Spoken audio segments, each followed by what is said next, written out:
India has been the largest troop contributor to the United Nations peacekeeping mission since its very inception. So far, India has also taken part in well over 43 peacekeeping missions.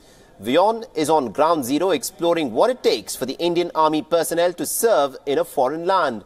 WION is the only channel covering the Indian peacekeeping troops in the Democratic Republic of Congo. And WION's Kartikeya, who's presently in Congo and is sending us all these reports, spoke to a UN official who's in charge of civil affairs in Goma. Speaking on the situation in Congo, the United Nations' Daniel Ruiz has hailed the role of the Indian contingent in bringing a sense of stability to this war-torn African nation, and he's also said that the situation has improved tremendously in Congo. Let's listen in. I'm joined by Mr. Daniel Ruiz, Head of Office Goma, which is part and parcel of MONUSCO. Let me take this opportunity to ask you, budget cuts in context of UN have become a universal reality. How has it affected the civil ambit of the functioning of the United Nations peacekeeping mission here? Certainly that with the reduction of the contingents, the military contingent, in particular the Indian contingent, which is working in this area, but also of the civilian contingents, we have had to find new ways of working and to reinforce the civil-military work so that we can be more efficient.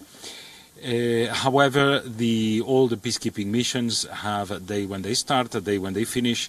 The good work of MONUSCO and in particular of the Indian contingent has contributed to improve the general situation in this country, and we expect successful elections to take place at the end of this year, and therefore we will be able to reduce even further the size of MONUSCO mission, because the Congolese people will not need such a strong mission.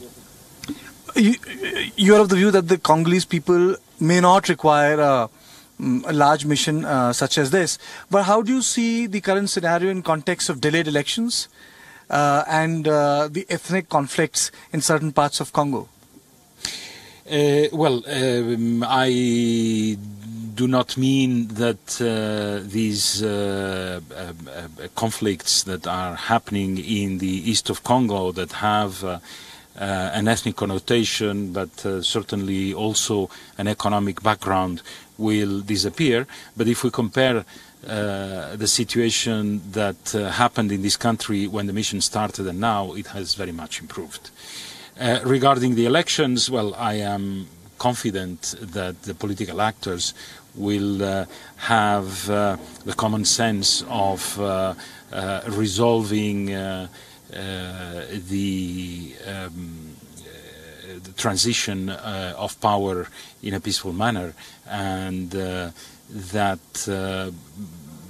such a big mission will no longer be required. But of course we cannot guess the future. Prosperous nations always have a solid foundation for civil society and solid institutions working with civil society.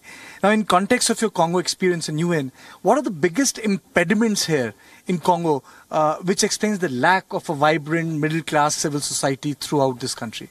Well, in some areas civil society is strong, and here in the east it is strong, maybe because of the conflict, maybe also because of the support from the international community.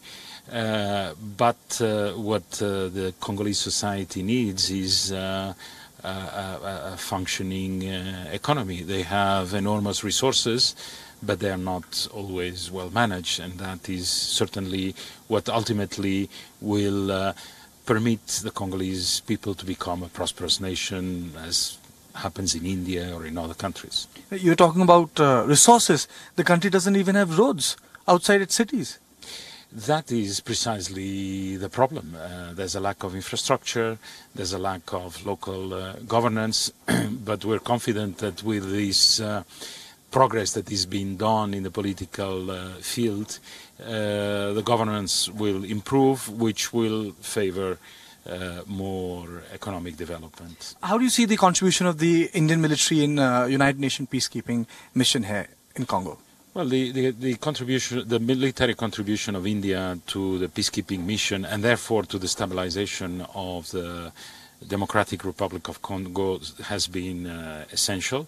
It has been constant commitment since the beginning of the mission, and they're still here, I hope, until the end of the mission in this country, when the Congolese will not need us any longer. And last question, before I let go of you. Are you hopeful of a successful transition this year in terms of regime for an election which has been promised but not happening? Well, there has been many obstacles, but I think that those obstacles are now overcome, and the elections will take place, and this will facilitate progress in this country.